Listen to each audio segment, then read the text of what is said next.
Check 1, 2. Mic check 1, 2. Alright. I'm Jared, Slip Hazard Heart. I'm Chad, the Kid Gibson. I'm Abe. I was gonna come up with something clever to call you there, but I kind of blanked. So we'll just stick with Abe. You'll never know his last name. So, what are you guys gonna talk about today? Well, so I guess it was 420 Blaze It this weekend. Fucking get turned, get ripped, get wrecked. They got really blazed early in Paris this week. Yeah. That's not cool. It's not cool. What, too soon for Notre Dame jokes? Yeah, considering it's been around since the medieval times. Well, you know what? Religion's free game. Alright, I agree with that. But I don't agree with the way the French are reacting to it. What, they're giving all their money to fix it? That's pretty cool. No. Too bad they didn't do that to fix our fucking oceans. Whenever we have a tragedy like 9/11, sorry, I'm bringing up 9/11, they can make jokes about it, but if their cathedral burns down and we're like, haha, Notre Dame, no, that's not fair game. Well, like you said, Notre Dame medieval building, Twin Towers. I'm guessing like 70s, 80s. I don't know. My World Trade Center history is not versed. Your World Trade Center history is 9/11. World Trade Center 7. Look it up. Google. That's about the extent of my knowledge on it. Yeah. I didn't even know it existed until that happened. What was going on there? Oh, dude, I remember I was in school, and I remember everybody just acting super weird, and I saw, like, the lunch ladies talking about it, and then eventually when I came home, my parents were like, do you know what happened? I'm like, no. And then they were all pissed because the school didn't tell us what happened, so they had to. Mr. Farrar told us instantly, because he's, because he's a patriot. That's that kind of guy. Yeah, that's a patriot right there. A slumlord who's a patriot. God bless him. He's the American Marrow. That is like the American dream, to be a slumlord, but a full-blooded patriot to explain 9/11 to 4th graders. God bless him. I skipped school that day, and my mom came to my room and she's like, oh my god, do you know what's going on? And changed over to the channel. And I was like, I'm trying to play Kingdom Hearts, Mom. Can you get out of here? This is not better than this. Sorry. Oh, we're not better than this. Oh, shit. Yeah, Mr. Farrar's all about that. Whenever they took down Saddam's statue, he's like, alright, kids, look. And they got all these Iraqis spitting, kicking his statue. I was like, this is awesome. Dude, so I remember when I was in college, it was my freshman year when they got bin Laden. And, like, everybody just went crazy on campus. Tons of people were, like, running around with, like, flags, sprinting at full speed. Somebody bought hundreds of those mini little flags and just lined the sidewalks. I felt so bad for, like, the groundskeepers and, like, the custodians. They probably had to fucking pick up flags for fucking weeks. That was before you were a groundskeeper. Yeah, that was. So I didn't care. I was just like, yeah, America! You know? Very, very, very good day in history. I don't know what day it was. Did anyone get javelined with a flag or anything? That would have been cool. I think I saw a guy get javelined. Yeah, that happened. LHU, they just trashed Village. It happened. It happened. He got stabbed. He died. Twice. Yeah, he woke back up. They revived him, and then the dude javelin again. He got him the second time. It's just to show how American he is. Yeah. That guy should have been holding the flag too, though. Yeah, you're not holding a flag, you're gonna die. Sorry. So I guess bottom line is don't do drugs, kids. Yeah. I think that's where we started out. Don't do drugs. Yeah, 420, blaze it, but don't. But don't. Put that blaze out, kids. Drink and drive, though. Go-karts. Yeah. Bicycles. Speaking of remote control. Oh, what? Our bicycle story. Yeah, me and Jared, we were at the VFW. I think it was like 3 o'clock or something. We woke up, instantly started drinking like vodka sodas, and like we were like 3 deep. These are I couldn't even call them vodka sodas. It was like vodka? a splash of soda. And then we get to the VFW, and we're like belligerent. And everyone's like looking at us. Jared doesn't remember, but I do. But I was like, we gotta get out of here. Let's go ride my bike. So then I grabbed my bike out of the shed, and I'm like, you can ride on the rack, dude.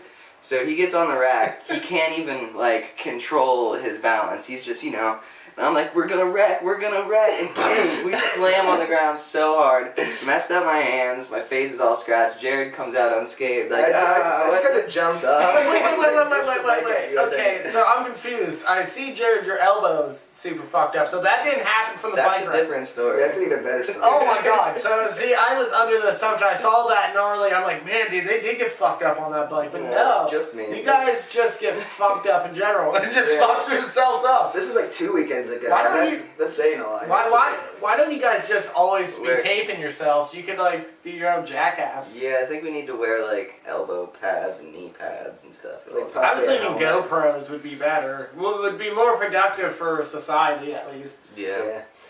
I think there's probably a site, too, where you can post that stuff, too, already. Yeah. Drunk dudes falling. Drunkbales.com or something.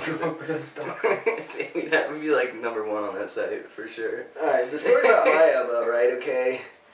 Met up with this girl on Tinder. Dude, these are always the best stories. Perfect setup. Picked me up in the VFW. We drove around for a little bit because I didn't want to take her back to my place, because why would you do that? And okay. we pulled over, fucking humped it out quick. Then she went to drop me off near the alley by our house. And I was like too impatient and drunk, and I hopped out of the car before it stopped moving, tripped over the curb, landed on my elbow really hard, and she whipped open her door and she said, "Oh my God, are you okay?" And I just hopped up and didn't say a word, and I ran away down the alley. To elaborate, the car was probably still going like 10 miles an hour when he got out of it. So, like, he biffs it, shoulder dead. She's, like, already, like, up the street. "Are you okay?" And he just starts running. Oh, my God, dude. So was the sex that bad that you had to get out of a moving car? It's like, you don't want to explain yourself after something like that. You're just like, let's get away from this. No, I'm talking about to leave a car while it was still No, moving. it wasn't that bad. I just was, like, kind of over it at that point. I was like, I already busted my nut. I can hit the ground running, and you did not. You just hit the ground. And then she messaged me on Tinder, and then I unmatched her. Oh, that's so funny. What did she message you? Like, are you alive? Are you okay? She's like, "What happened last night? I'd still like to see you again." Oh my God. No reply. That's so funny. Oh man. Good work. God bless you. Yeah, thank you. We have fun. These Tinder stories are always the best. Yeah, well. I only have like one. I met up with one chick once up in Lock Haven, and so first grade sign, she comes to meet me and she has like half a 40. So I'm like, okay, fucking baller. Good start. So we decided to go to the bar. Wait, what was that 40 again? Oh my God. Was it Steel Reserve? Yeah, it was. Dude, half of 40 of Steel Reserve is like 140 already. Yeah. Well, yeah, exactly. So then we're driving. We see our mutual friends we know at the Main Street Grill. So we decide to go there. And she's like, "Oh, I'm just going to keep my 40 in your car." I'm like, okay. So we go in the bar, and we're sitting there, and the bartender, she sees me, my mutual friend, and this girl I'm on a Tinder date with. And the bartender's like, "Wow, all three of you have been inside me." And Your Tinder date was inside her? yeah, because they made out before. So I guess tongues count. Okay. But yeah, so I'm stuttering at this point. I don't know how you rebound off that. But then Can I get a drink? yeah, pretty much. Then I'm just like, okay, you know what? This is not worth it. So I'm like, okay, I'm gonna leave. And I'm like, hey, you can get your 40 out of my car. And she's like, oh no, save it until the next time we hang out later on this week. It's like, whoa.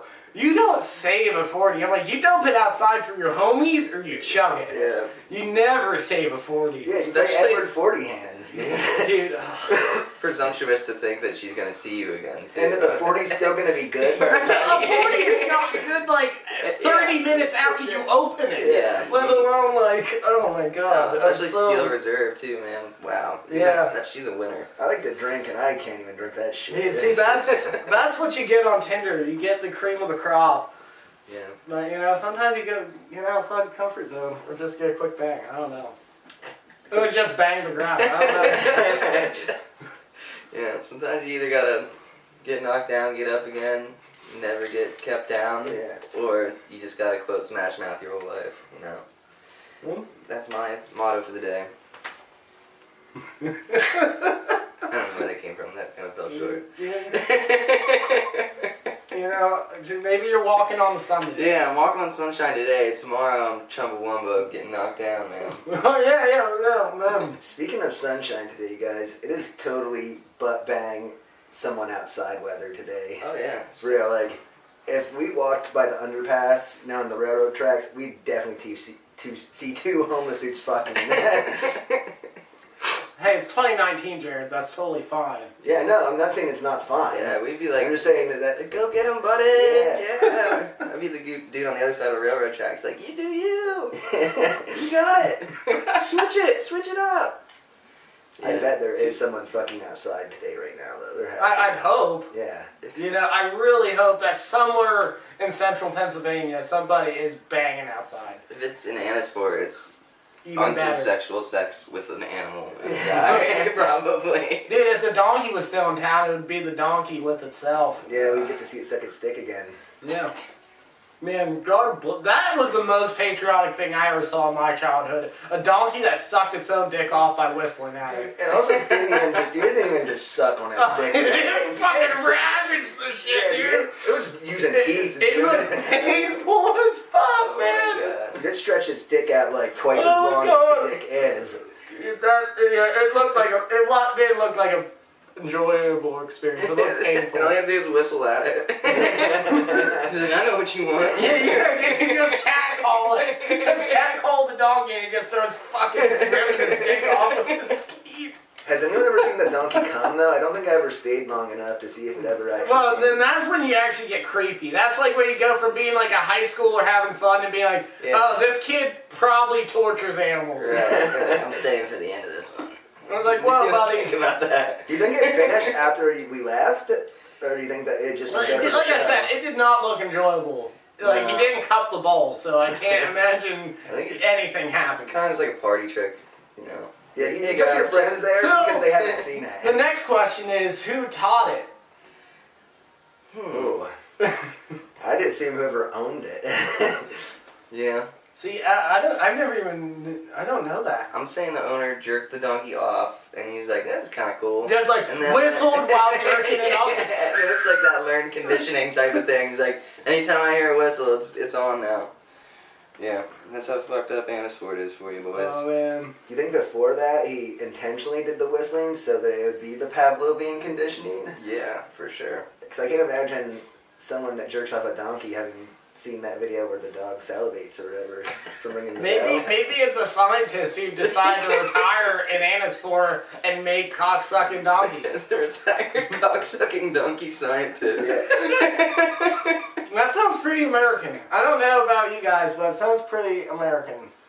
I mean, you probably don't have much more to do with your time if you retire and you're a scientist. It's like a Doc Brown looking dude who's like, come on to this. It's my new invention. Look at him. It's like perpetual energy. It's like a cock-sucking donkey. And I just have to whistle. It makes no sense.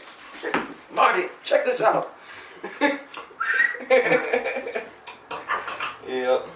Man, yeah, it was a violent thing. I hope you guys imagine this violent teeth action this donkey did on itself. It was very bad. You've heard of donkey shows, but this was a solo donkey show. Usually there's something else there. No.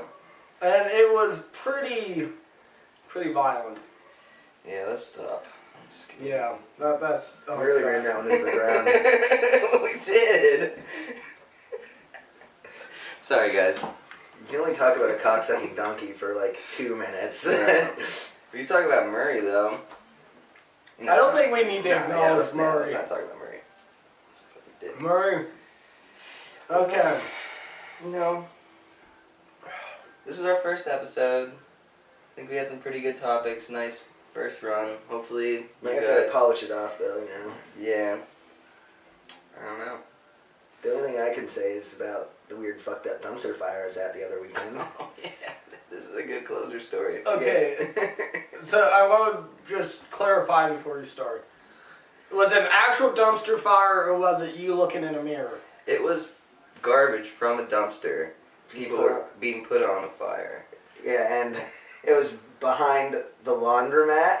So, In town. Yeah, the in shitty Main Street laundromat, which already is a dump. Yeah. Garbage fire behind it. First of all, when I hear about this fire behind the laundromat, I have to ask on our walk there, because I was tripping face too. I had to ask, so are you sure we're not just going to the laundromat and it's on fire? Or there's a dumpster fire at the laundromat? I need to know. And when we get there, like I said, it's pretty much almost like the best of both those worlds, because it's by the laundromat, it's not on fire, but people are getting dumpster trash from the dumpster by the laundromat and throwing it on a fire. Right. And I walked there with this weird twiggy-armed alien girl that kind of looks like Alf. And also, whenever I was tripping, she looked like Salad Fingers, if you remember that show. Yeah, she had really long fucking She's gross a creepy, fingers. creepy girl. Yeah. And anyways, I just lay on this towel, absorbing what the fuck is going on around me, because I also am coming down from a pretty hard drunk, and I'm like, I start to sober up while I'm there, and there are fucking white girls dancing on dirty stumps. There's a southern guy doing chick's hair, I called someone PP long stockings. There's two fucking weird meerkat people that kept busting into where I was sitting, like, you have any coke, man? And I was like, fucking coke, dude. It's 3 a.m. First of all, I don't have coke, and second of all, I wouldn't get you coke. So I'm like confused what actually was there and what was you tripping? Like the meerkat, was it actually people? It was a person. It was a person with the face of a I don't want to meerkat. put it on blast because we all know. Okay. No, that's fine then. I'll say the names here. Okay. No. 2 seconds after he fucking asked me that, him and his wife must not have been communicating, because 2 seconds after he does that, she comes over and gets in my face. It's like, you got any coke? Oh man. And then there's this girl running around there too that also kind of looks like a meerkat, right? And she just is trying to get cigarettes from everyone, and she had all these cigarettes, and all she was talking about all fucking night was cigarettes. And I was like, bitch, I'll give you my card if you need cigarettes that bad. And like I said, she's like a meerkat too, because she just kept popping in on my conversation. Yeah, and like, I don't know if you guys watched Sunny in Philadelphia, but he's basically like Dennis Reynolds-ing these people the whole time. Like, no, shh, go. I was shooing them away and then making fun of them to the alien girl that I was sitting with. Or to their face. Yeah, or to their face. Yeah. It was the trashiest thing I've ever experienced. Yeah. And then you said the cops showed up at 7 a.m. after they've already been passed for several times. Yeah. And they show up and ask if everyone's alright. Like, Yeah. they're really concerned about you guys. And then the girl that was dancing on the stump starts dancing on the cop car. And then the dude that was doing the bitch's hair asks if he wants a shot. And they're like, alright, let's go. Yeah. And just, like, these people belong here. Man. So yeah, That's too much. That's all I can take. that's a pretty good... That's all faith has been lost. And that's only a week. That is a weekend in Jersey Shore. Yeah. I'm sure you'd see that stuff more if you just walked around the town. Yeah. Where are we at? We're done. I'm done. We're done?